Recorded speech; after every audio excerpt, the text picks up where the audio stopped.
নমস্কার বন্ধুরা, রিঙ্কু রান্নাঘরে আজ আমি নিয়ে চলে এসেছি। এখানে দেখুন মটরশুঁটি আর আলু নিয়েছি। তো আজ আমি আজকে যে পদটি করব একেবারে সম্পূর্ণ নিরামিষ। তার কারণ হলো কালকে রাত্রিরেই আমরা শিবরাত্রি করেছি, তো আজকে নিরামিষ। তো ওই জন্য নিরামিষ তরকারি বানাবো আজকে। তো মটরশুঁটি আর আলু কেটে নিয়েছি পুরো ঘুগনির মতো। দেখুন আলুটা কেটেছি। তো আপনারা শুরু থেকে শেষ পর্যন্ত ভিডিওটি দেখতে থাকুন, আশা করছি ভালো লাগবে। আর আমার চ্যানেলে যারা নতুন তারা অবশ্যই একটা আমার চ্যানেলটিকে সাবস্ক্রাইব করবেন। যে সকল বন্ধুরা আমার চ্যানেলে সবসময় দেখছেন আমার বন্ধুরা, তো তাদের কাছে অনুরোধ রইল একটা লাইক আর শেয়ার করবেন। প্রথমে আমি আলু আর মটরশুঁটিটা লবণ দিয়ে সেদ্ধ করে নেব। মটর আলু তো সেদ্ধ করতে বসিয়ে দিয়েছি। আর এখানে মটর আলুর তরকারিতে লাগছে আদা, হাফ ইঞ্চি আদা আমি গ্রেট করে নিয়েছি। আর এখানে নিয়েছি টমেটো, দুটো শুকনো লঙ্কা, আর এখানে নিয়েছি কাঁচা লঙ্কা, 5 ফোড়ন, আর এখানে নিয়েছি কাসুরি মেথি। তো এই সব মশলাগুলো আমার লাগবে, তো আপনাদের দেখিয়ে দিলাম। ফোড়নে শুকনো লঙ্কা আর 5 ফোড়নটা দিয়ে দিয়েছি। এখন দিয়ে দেব টমেটো,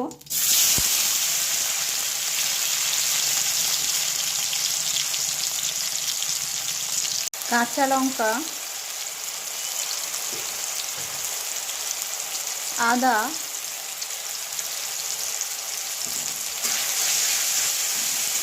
সব কিছুই দেওয়া হয়ে গিয়েছে। এর মধ্যে আমি অল্প একটু লবণ দিয়ে 2-3 মিনিটের জন্য মশলাটা করে নেব। গুঁড়ো মশলায় দেব আমি হলুদ গুঁড়ো হাফ চামচ, লঙ্কার গুঁড়ো 1 চামচ, জিরে ধনের গুঁড়ো,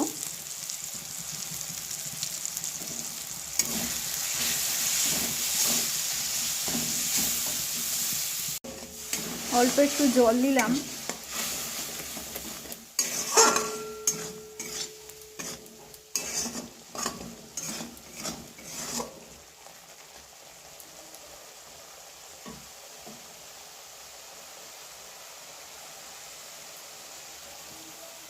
দু 1 মিনিট মশলাটা করে নিয়েছি। এখন সেদ্ধ আলু আর মটরশুঁটিটা দিয়ে দিলাম। মটরশুঁটি আর আলু মশলার সঙ্গে কষতে কষতে বেশ মাখা মাখা ভাব হয়ে এসছে। তো আমি এখন দিয়ে দেব কাসুরি মেথি।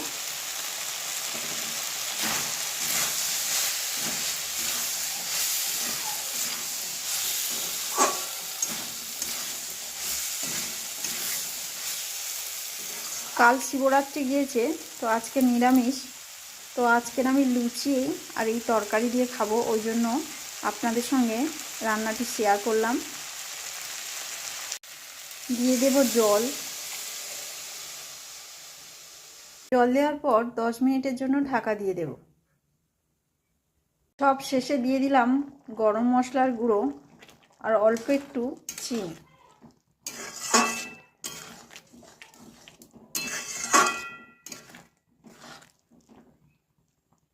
দেখুন বন্ধুরা, কাল থেকে খাওয়া হয়নি, ওই জন্য বেশ গরম গরম লুচি লাল লাল করে ভাজা আর মটরশুঁটি আলুর তরকারি, তার সঙ্গে আছে এক টুকরো শসা।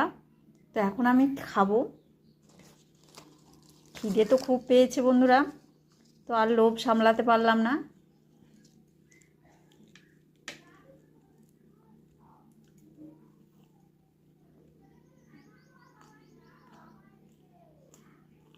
সত্যি খুব সুন্দর হয়েছে। তো আপনারা একবার এইভাবে বাড়িতে অবশ্যই একবার করে খাবেন নিরামিষ দিনে মটরশুঁটি আলুর তরকারি। আর কেমন হয়েছে কমেন্টে জানাবেন।